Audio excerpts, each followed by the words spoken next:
Hello, everybody, and welcome to this episode of the NathanGraves Show with me, your host, Nathan Graves.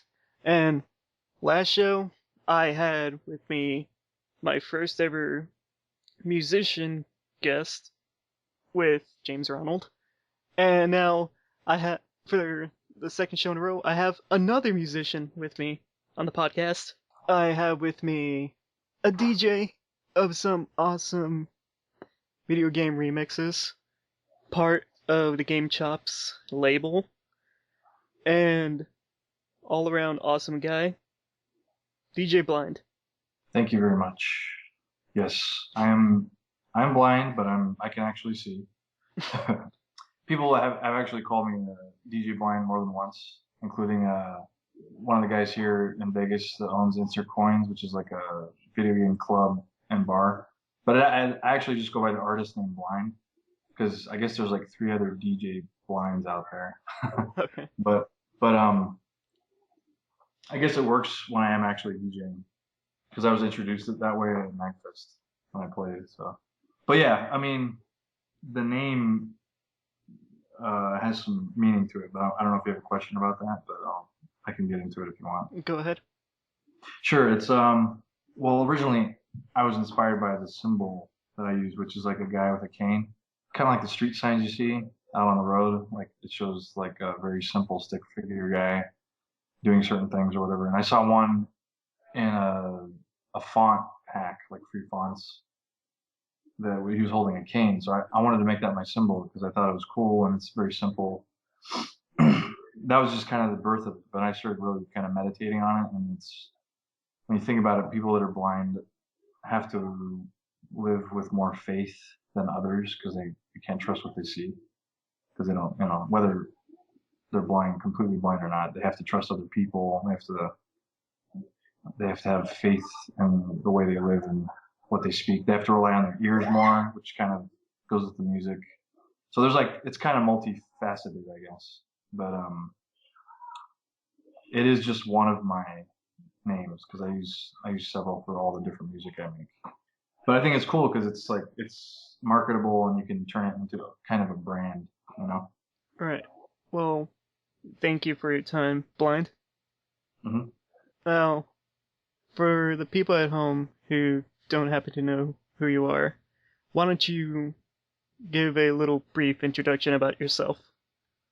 Sure. My name is Jordan Aguirre. I was born and raised in Las Vegas, Nevada, and I grew up playing lots of video games and kind of sheltered from, I guess, quote unquote, real music, right? No, I didn't really get into CDs and radio until I was a teenager. So most of my childhood I spent listening to video game music because I was always playing games.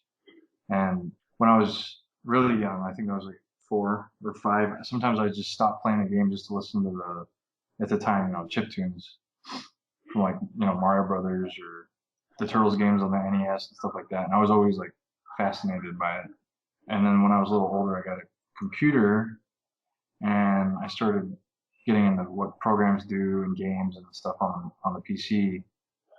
And I got into programming and graphic design and web design and everything. And eventually, I found music software. And one day, I decided to record chip tunes off of an emulator. At the time, emulators really were amazing to me. And I think the emulator was NESteryears, and you could basically export the audio as a wave. And then I took like a free drum machine called Hammerhead Rhythm Station, and I just started adding beats to chip tunes. So that's how the whole thing started, and I was so like psyched about it when I was doing it. That was the beginning, and that was like 16 years ago. So I really went with it after that. I kind of abandoned everything else, like programming and graphics, for music and sound. And then when I was 18, I found a website called OC Remix, and I started actually doing arrangements instead of just covering like a chip tune or whatever. I started like I took a Chrono Trigger song, one of my favorites, which is the Zeal song, and I arranged it in a program called Reason. And I actually got posted on the website, and that was the beginning of all the video game dance music that I do. What made you decide to create dance music that you do for the video game covers, and not like something else like guitar covers or any other stuff that's on YouTube? I think, well, I mean, let's see. When I was 14, 15, I was listening to a lot of big beat electronica.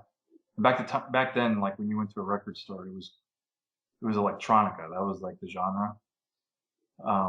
And in West Coast, it was more about like rock and rap and stuff. So I was always into that. But the East Coast, I noticed, was more exposed to four on the floor dance music. So when I found it through MP3.com, I found like good stuff, not stuff like cheesy house music. I found like this underground trance music that I had never heard before through MP3.com, and it was so fresh to me. Like the sound was so different and so fresh that I was just totally engulfed by it. Like I started wanting to know what the sounds were being made with, and I started learning about synthesizers, and that was the beginning of it. So when I started seeking out synths, I found and it was at the beginning of the software age, so synthesizers had just started being emulated on the computer.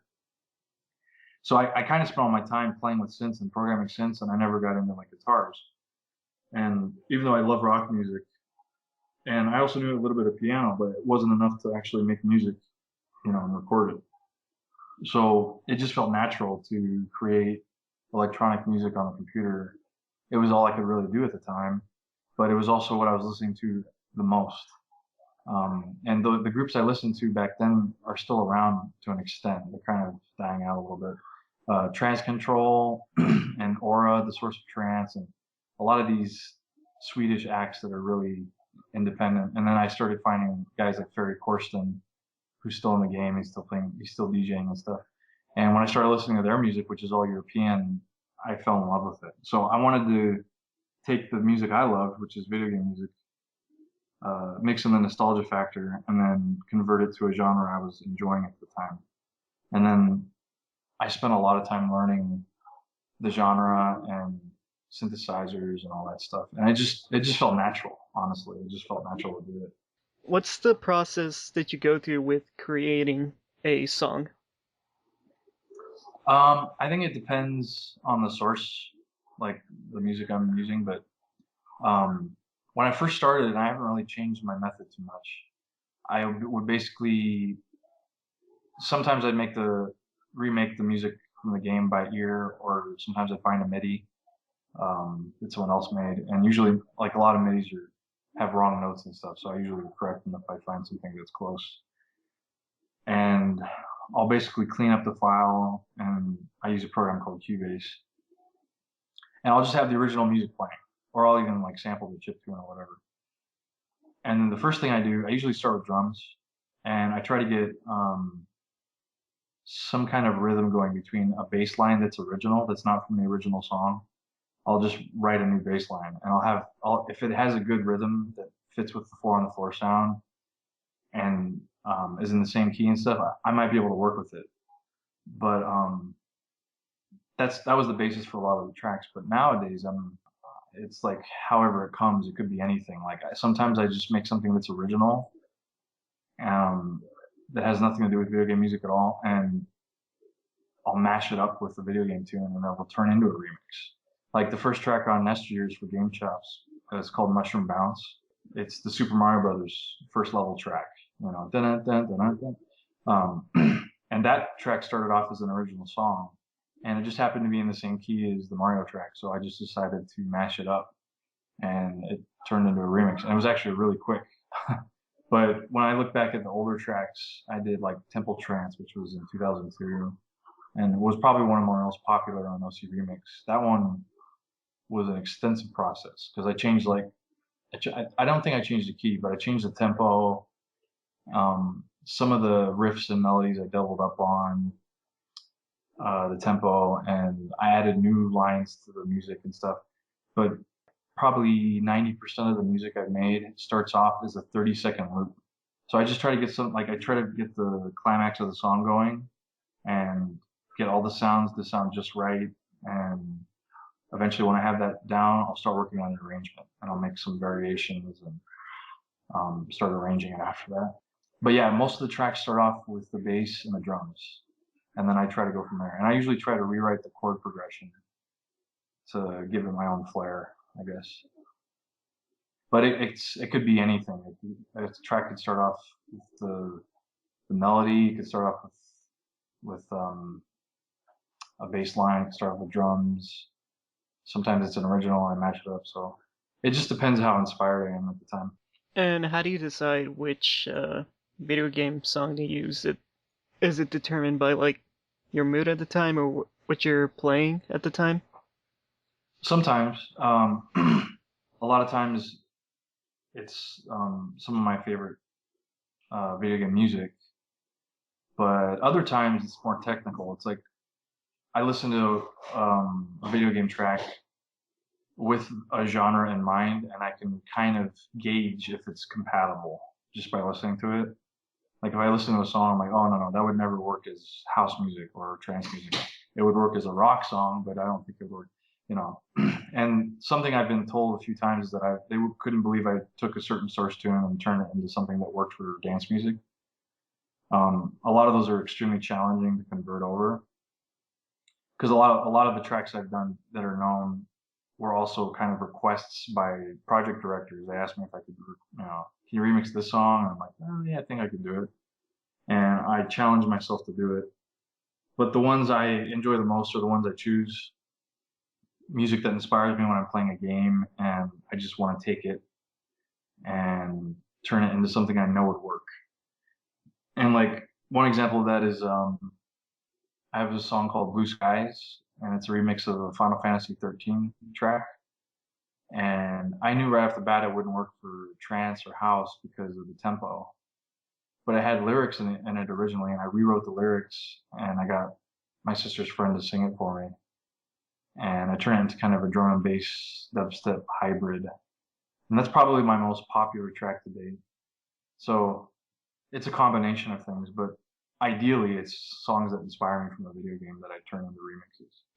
All right, let's step aside from music at least just for a little bit, and let's focus more on video games. Sure.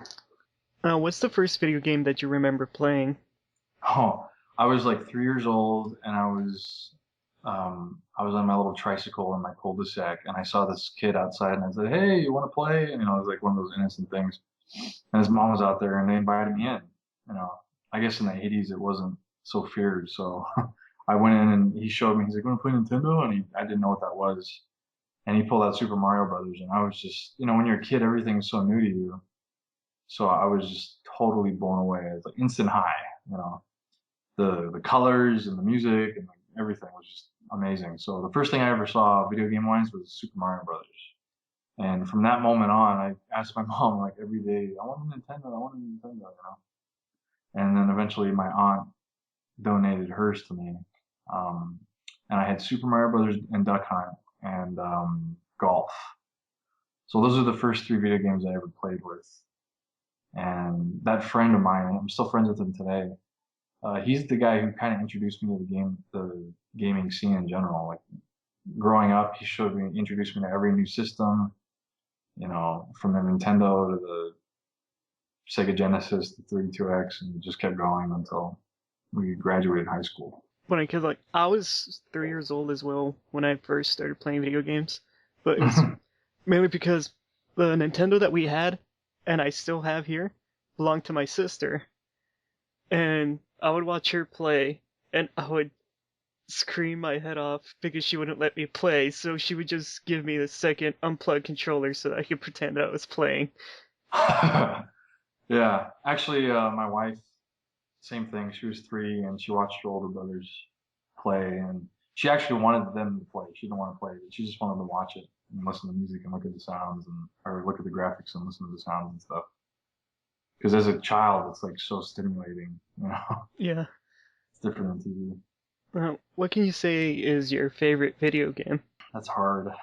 Um, I've said it several times. I think one of my favorite video games of all time, even though I love RPGs and the Japanese RPG genre, Super Metroid is for me, is like the best game design, soundtrack, level design, game balance, story, everything. Like for me, that was like one of the best games ever made, and it still measures up today.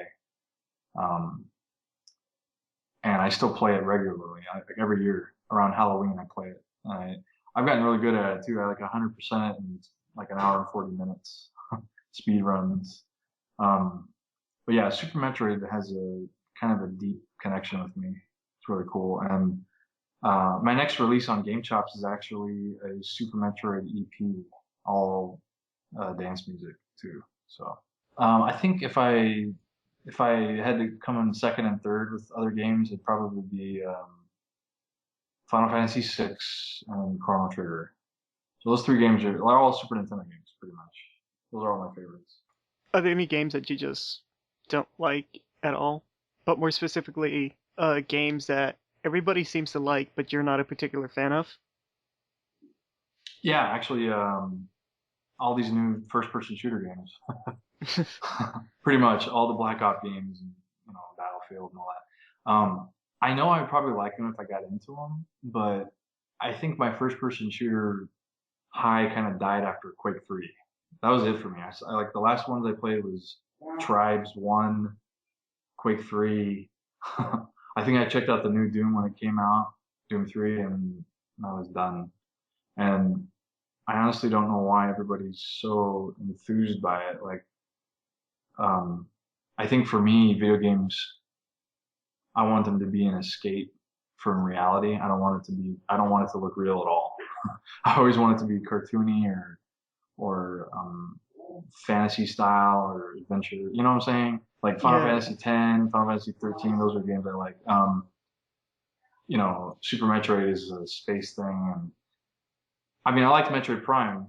I think first-person shooters are a cool genre, but when they're played out to the point where, I mean, even like these newer, like seventh generation first-person shooter games are still using Quake 1 uh, source code in their engine. Like id Software still licenses out so many things to these companies to this day from Quake 1, which just shows you how solid that game was. And that was probably my favorite first-person shooter was Quake 1. I used to play it at LAN parties and just have so much fun. I was really good at it. But yeah, I mean, if I was in a store and I had to buy a game, I would probably avoid the first-person shooters in general. are there any games that you're currently playing right now? Yeah, actually, I'm playing Super Mario 3D World on the Wii U, and my 3DS has A Link Between Worlds in it. I haven't really gotten into it too much because I've been so busy, but I am definitely a Nintendo person at heart. So yeah, Zelda, Mario, I'm always playing those games pretty much. And I also, on the iPhone, I'm playing a lot of Square games, like the ports they put on, Final Fantasy 1, 2, and Chrono Trigger. Just when I'm bored, I play them, and I play Tetris a lot too. As you had mentioned earlier, you're part of the GameChops label, which was the label run by DJ Cutman. Yeah, How did you become part of the label? yeah, that's kind of an interesting story. Actually, DJ Cutman, I just talked to him on the phone yesterday. But originally, he was a huge fan of my dance remixes. I guess me and only like a couple other artists are the only ones that do that style of remixes. And he used to play like 30 to 40% of his sets included my remixes.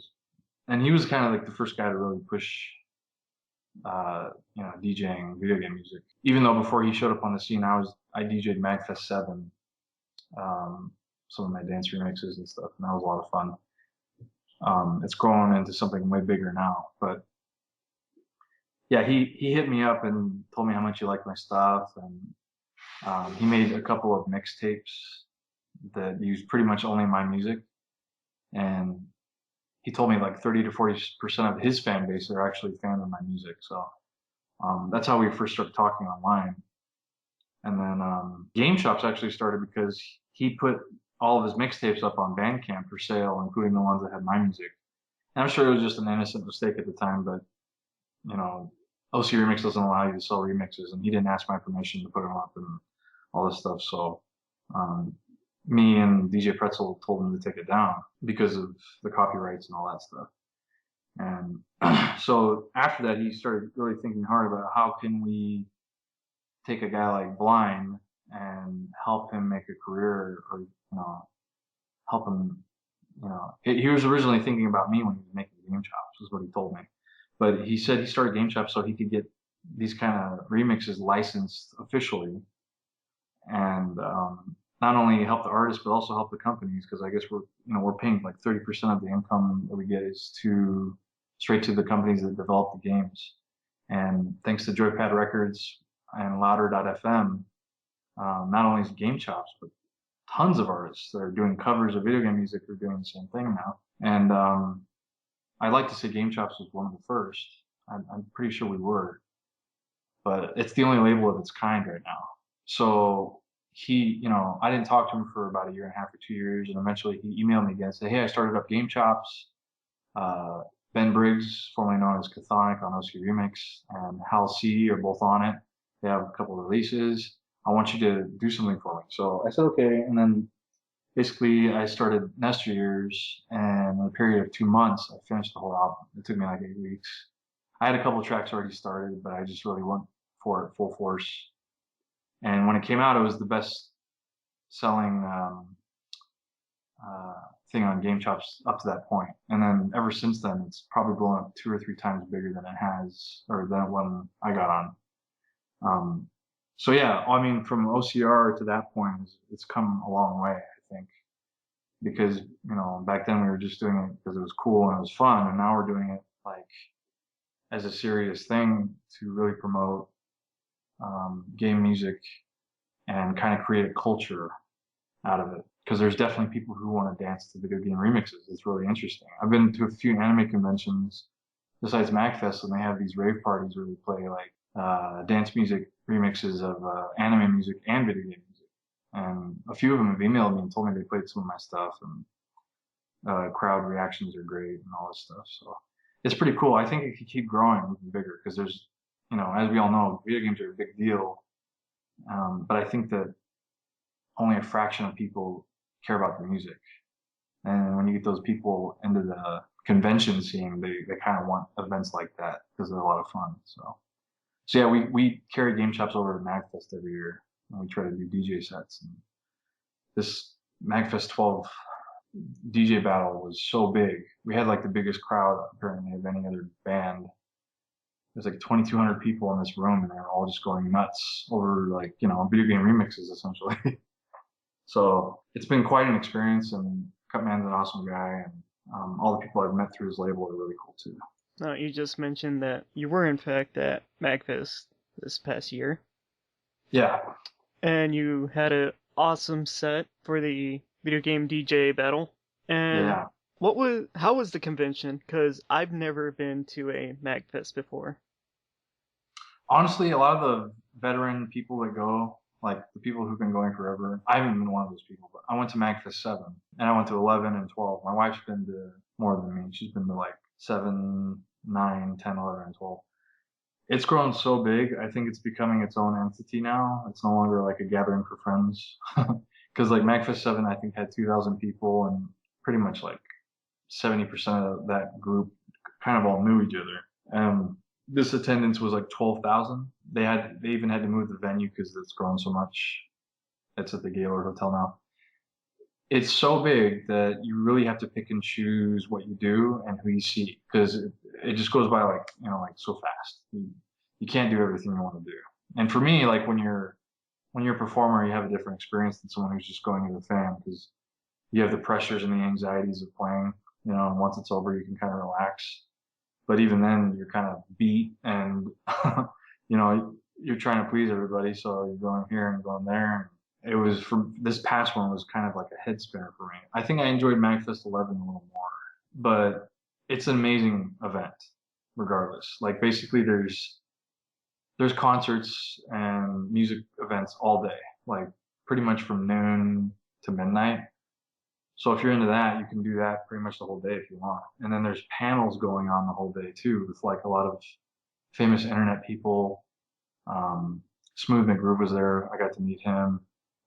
Angry Video Game Nerd was there. I've only seen him one time, and that was at MagFest 7, even though he's been pretty much at every MagFest since then. And he the last day of Magfest, my friend told me he met him and he looked so exhausted because so many people come to see him. Tommy Tallarico was there. I didn't catch him though. So there's a lot of pretty famous people in the video game industry. And I think 2 Magfests ago, Nobuo Uematsu was there with his band, which was pretty awesome. And he's coming back with his band through Orlando this summer.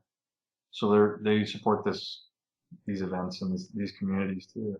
And this year there was a lot more cosplaying than last year, I think. Cosplayers everywhere, cosplay contests. And then of course the vendor room, which is downstairs, was huge. And there was tons of arcade machines. So there's gaming rooms and arcades and vendors. You can buy all kinds of merchandise, including the GameChops booth where you can buy the CDs and all that. And then of course seeing all these people we don't see more than once a year. And we all go out to eat together and get to meet people and stuff. So it's quite an experience, especially if you know a lot of these people online. You get to meet them for the first time face to face. And then it's even more amazing when you get to perform and you have all these people. Like experiencing fans face to face is something that a lot of people will never experience, and something I don't want to take for granted because it's really amazing, you know. And when people come up to you and say that you made their entire month, it means a lot, you know. So yeah, it's quite an experience, and no matter where you're from or what you're gonna do there, or if you're just going for fun or whatever, it's worth it. I'd say it's worth it. So if you ever get the opportunity, definitely go. Which video games have some of your favorite music? For some reason, the first thing that came to mind was Secret of Mana. I really like the composer from Secret of Mana because I mean I don't know if being under the influence had anything to do with this because I had surgery when I was like 10 years old, and I came home like high on morphine and stuff. So, but I played Secret of Mana, and the music was so amazing. It was so dreamy and beautiful, and the melodies were so striking. And I kind of try to model my music after that because I also compose under the name Jordan Steven, and I use a lot of techniques that I think his name is Kakuda. I forgot his first name, but he has a great style, and he actually showed up at Magfest I think 9, and he did an interview, or he kind of did like a panel, and my wife was texting me what he was saying, and he said stuff like, if you want to write really good music with good melodies, make sure you exercise, because when I'm exercising, my music is better. So stuff like that. I mean, he's in tune with his creative side and all that. So Secret of Mana is a good one. Definitely Chrono Trigger. Yasuri Mitsuda is one of my idols. Nobuo Uematsu, of course, Final Fantasy. And a big one for me is also Koji Kondo. And everyone related to Koji Kondo at Nintendo. He writes some of the most memorable and amazing melodies ever. Of course, Super Mario and Zelda. And there's also a female composer that was at Nintendo during the Super Nintendo days. She did the SimCity soundtrack. She did the original Super Mario Kart soundtrack. Pilot Wings, she wrote with Koji Kondo. I forgot her name. I love the Final Fantasy Mystic Quest soundtrack. I love the F-Zero soundtrack. Pretty much every Super Nintendo game that was a big hit has good music. I like all the guys that were at Rare, Donkey Kong Country, all the way up to the N64 days. Blast Corps, what else? There's so many. Pretty much my video game playlist has all the Final Fantasies, all the Nintendo soundtracks, all the Rare soundtracks, and lots of other RPG soundtracks. Anything that has like atmosphere with good melodies is what turns me on. Like, I guess you could have acoustic music that sounds trancey, but it's all like acoustic instruments, What turns me off is probably that heavy Hollywood orchestra sound. It gets so boring to me. I think there's a time and place for it, but I think it's being overused nowadays with AAA titles. And I think that goes back to what I said earlier about wanting to escape reality, wanting to get kind of into like a fantasy mode when I play games. But that's kind of what I reach for when I make music too, is just that sound that kind of takes you away and you kind of lose track of time. You also go under the name Jordan Stevens, and you do original compositions for video games. Yeah, as of yet, I've only done one. It's called Dragon's Odyssey. It's called The Lost Angelic Chronicles of Fran. It looks like Frane, Frane, Hmm. Dragon's Odyssey. And it came out on Gamersgate and iOS. And it's actually coming out on Steam, I think, this month or next month. Finally got greenlit. And I wrote the soundtrack 2 years ago, but I was actually just replacing the soundtrack from Japan. And I felt like it was so different that I couldn't use the name bLiNd. So my middle name is actually Steven, and Aguirre is kind of hard to pronounce for people, so I just use my middle name. But yeah, you can go to jordansteven.com, Steven, and there's links to all that stuff. But yeah, that about 7 years ago, I got contacted by this guy that was in Japan. He's American though, and he really was a big fan of my music. And he told me that he believes that I could compose just as good as somebody like Nobuo or Yasunori, which is like a tall order. It's kind of hard to believe something like that, but he believed in me enough to get me to the point where I believed in myself that I could actually write music, let alone video game music. So I started studying orchestration and arrangement and started practicing, and I wrote a demo for him, like 15 songs, and he started pitching this game idea to a bunch of big companies, including Capcom, Konami and Square, Tri-Ace, and all these other big names, big shots in Japan to try to get funded. And Capcom actually offered him 30 million, but he was asking for about 100. And it was going to be a PS3 RPG title that would pretty much change the face of RPG gaming forever. And Square wanted to, but they had lost so much money funding other titles that they couldn't afford to gamble. So it's on the back burner. But the music I did for the demo wasn't in vain. And all those companies actually still have the demo. And then he told me a lot of them were impressed. So it was a practice run for me. And you can actually buy that demo now. I put it up on jordansteven.bandcamp.com. And it's like a self-titled album. And he took that to this company called XCreate, who makes cell phone games for the Motorola cell phones. And they're just now moving into the Android and iPhone markets in Japan. And they made these PC games under the name Frane, late 90s, early 2000s. And they had a pretty decent following back then. So this guy I've been talking to, he offered to translate the game and bring it to America. And during that conversation, he said, "What do you think about replacing the soundtrack and updating it?" And then he showed the CEO of the company my music, and he was impressed enough to give me a shot. So I signed a contract with them, and I pretty much did all the music during, and I was unemployed at the time, so I had the time to do it. And I also casted and directed 20 voice actors to do the English dub. So it was really amazing experience. I kind of did it for free because it didn't sell that much, but I mainly did it for the experience and the portfolio factor. But it is probably some of the best music I've ever worked on. And there's a lot of live elements too, like live guitar, live bass, live trumpet, live vocals, live piano. And my cousin Chad Tweet had just finished the piano arrangement album, which will be coming out with the Steam release. So yeah, that's a whole other avenue of music I work on, and it's been 7 years in the making. If given the chance, would you work on for a soundtrack on another video game? Yeah, absolutely. And actually, I am working on one right now, but under the bLiNd name because it's all dance music. And this guy who lives in Northern Europe, he's real young and talented video game designer, and he's making this game called Clang, Klang, and it's basically a platform rhythm game. So it goes to the beat of the music, but it's a platformer, and it's kind of has the feel and look of Tron, but it's so cool. It's so fun, and he used all my OC remixes as a template for the game. And he actually won a couple contests for game design and won money. And I've never even met the guy. He's already wired me some prize money for the music. So the goal is to eventually get it on Steam. So what I'm doing is taking those old remixes and rewriting the music to make it original, and then we're going to put it back in the game. And there's a couple of trailers on YouTube. If you search for Clang game or Clang and bLiNd on YouTube, you can find some videos of it. All right, let's have a little bit of fun and do some lightning round questions. Thing I do with a few of my guests. Okay. Basically, I ask you a question, you give me an answer as fast as you can, and let's start off with what is your favorite food? Pizza. It's easy because it's like morning, noon, night. You can eat it whenever. Oh yeah, no doubt. I know about that. I know way too much about that. What is your favorite drink, whether alcoholic or non-alcoholic? I just want to default to Mountain Dew. I drink Mountain Dew all the time. Cats or dogs? Definitely dogs. Mario or Sonic?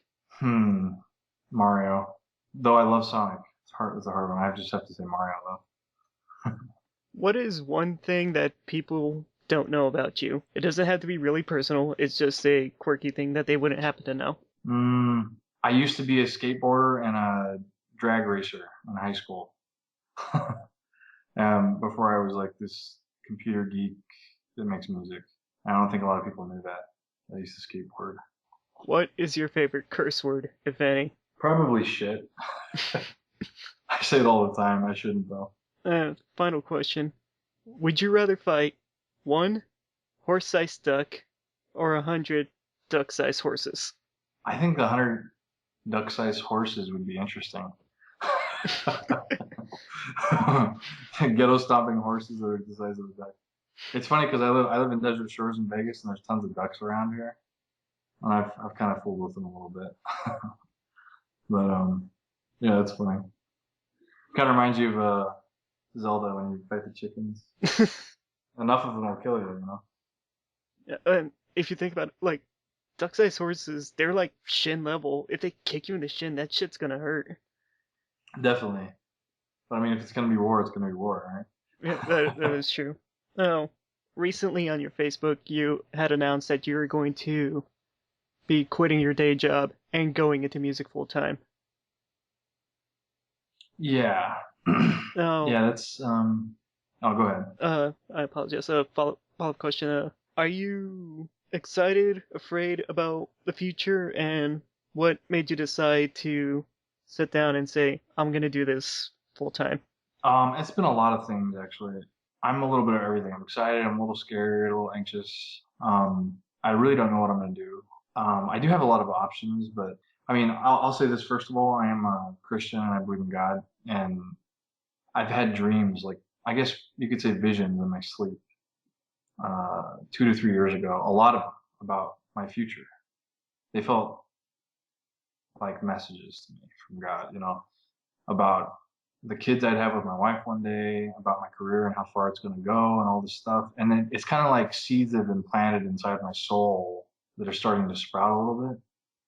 And, you know, my day job has always been doing delivery driving for the past 7 years. And, you know, it pays the bills, it's a steady income. But, you know, between having a wife and a job, there's not a lot of time for music, you know.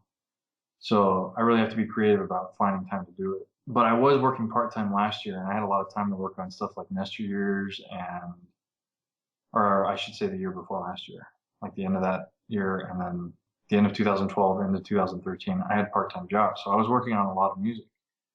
And during that time, I was making money off of it for the first time ever. Between GameChops, it's a modest amount of money I've been getting from GameChops, not much. But I had a lot of other side gigs I was working on. And I don't know if you know who Zircon is, but he's also an OCR person, OCR Remix. And he has a company called Impact Soundworks, and I was doing sound design for him. I was making sounds for synthesizers, getting paid extremely well, much more than any job would do, 9 to 5. And he had told me that I'm one of the most talented people he's ever worked with. And I've had a lot of people tell me that, you know, you should be doing this full time. You're good at what you do and all this. It's just I've never had a real good business sense. So between GameChops, doing sound design, pursuing bigger dance labels, because I have a couple friends that are doing dance music full time for major labels on Beatport. DJing can pay. A lot of things can pay off if you pursue them and really work hard at it. You know, not to mention this game I worked on, Dragon's Odyssey, is coming out on Steam, and Steam games tend to sell really well. I think you need like quite a few thousand votes to get greenlit on Steam, and those are almost guaranteed sales. So, assuming that does okay on Steam, I could get more opportunities from that and possibly stay afloat with that. But what kind of brought it on was because my wife and my parents are like kind of like, you know, I mean, I was on my own with my wife for a long time, but now we're back with my parents, trying to get on our feet a little bit. Being laid off several times, it takes a while to recover from, you know. But it was weird. It was kind of like a simultaneous thing. I had a dream. I was praying about it. My wife comes up to me and says, you know, when I was at MagFest, I felt like God spoke to me and said, you're going to have to quit your job for you to pursue your dream.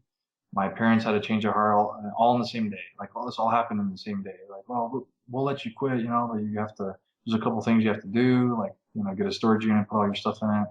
So I have all the support I need for my family. I have a bunch of support for my friends and fans. And pretty much the day after I quit, which is this Sunday, is the end of my 2 week notice, I have like 3 projects I have to work on immediately, that'll all keep me afloat for a few months. And I feel like I just need to have the time at home to finally just put all my efforts into it to make it happen. And I know it's possible, you know. It's just that I've never actually gone for it. You know, I've always done this as a hobby. I've always done it for fun. And a lot of my friends are doing it full time, and they're all telling me, dude, you can definitely make it. So I feel like I'm just going to be happier, and I feel like I'm going to be doing what I was made to do, and I'm going to do some of the best work I've ever done as long as I don't have to go to work every day. You know, monetizing on that is the difficult part, but I think it is easier now than ever has been, thanks to sites like Patreon and Kickstarter and Bandcamp and all that. You know, so this will be a good year. I should be very productive. I have a lot of things planned for GameChops. I have a lot of things planned for my own label if I ever get it going. I have to work on that game Clang, which could possibly be a hit, and all that. So I'd imagine the first few months are going to be kind of hard financially, but it'll probably pick up after that. All right. Final question before we end this interview. Cool. And it's actually a two-part question. After all your years of performing music, back from your OC remix days to now, how do you think it helped you grow as a person, and how important is music to bLiNd? I will say that in the very beginning, I had a pretty big head about it. I had a lot of pride. And of course, pride is a daily struggle for any artist, I think, and anybody who has gifts and abilities and skills. But most of the friends I talk to now, minus a few childhood friends, I have met because of it, of the OC remix age, including my wife. I met her because of that. So that's a huge factor for me. Like, OC remix has probably shaped more of my life than anything else, the community and the people. And in the process, I've been humbled time and time again by people, by God, by my wife, or everything. Like just, and it's shaped my character a lot to be more grateful and to do music for the right reasons. I'd say music, making music. I mean, I've lived without it before, but for me, it's the most powerful expressive medium that there is. In my opinion, it's the most expressive because it can induce emotions that any other things can't. Like music, I've seen bring tears to people's eyes and bring people out of depressions. You know, it's super powerful, and it's the only one of the only mediums that require a timeline besides video. But you have to actually listen to an entire track to get the entire message. You know, so for me, it is a way to express like how I feel about things without having to say anything. I love instrumental music, and I try to make it. When I make it, I try to take people away from reality. So it's like an escape method while I'm making it and while listening to it, and it just brings a lot of joy to myself and others. So that's why I want to continue to do it. All right, bLiNd, I'd like to thank you for your time once again. Absolutely, thanks for having me. And for all of you people watching at home, you can follow bLiNd on Twitter at Blind Handicap, I believe it is. Yeah, actually, all the social networks are the same. Twitter, Facebook, anything else that you'd like to pimp out? Yeah, if you just go to blindhandicap.com, there's links to all of them, including Bandcamp and SoundCloud and all that, and also jordansteven.com, for all the other music I do. Also, buy NESteryears on louder.fm. It's an awesome album. Get it for a great price at $7. You can name your price, and if you pay $12 or more, you also get the GameChops album along with Robotic Club Needle Mouse, and also become a Patreon. Help this man make his dream a reality. Also, check out GameChops as well. And look out for the Super Metroid release too. coming in the next month or two, I think. And also, follow me on Twitter at NathanGraves989, and subscribe to me on YouTube, and subscribe to the Nathan Graves Show on iTunes. And that'll be it for this episode. Once again, I'd like to thank bLiNd for joining me once again. It's always a pleasure to talk to really talented people that I appreciate, especially talents that I recently found out about, because I'm gonna be honest, I had found out about you like a week ago or so because of a mutual friend of ours, and I'd like to thank her, and I'd like to thank you once again for your awesome music and spending an hour here with me on the podcast. Well, thanks for having me. I appreciate it, man. It's been really good talking to you. And that'll do it for this week. I'd like to thank bLiNd once again. And thank you all for listening to the Nathan Graves Show. And until next time, this is Nathan Graves 99 signing off. See you guys.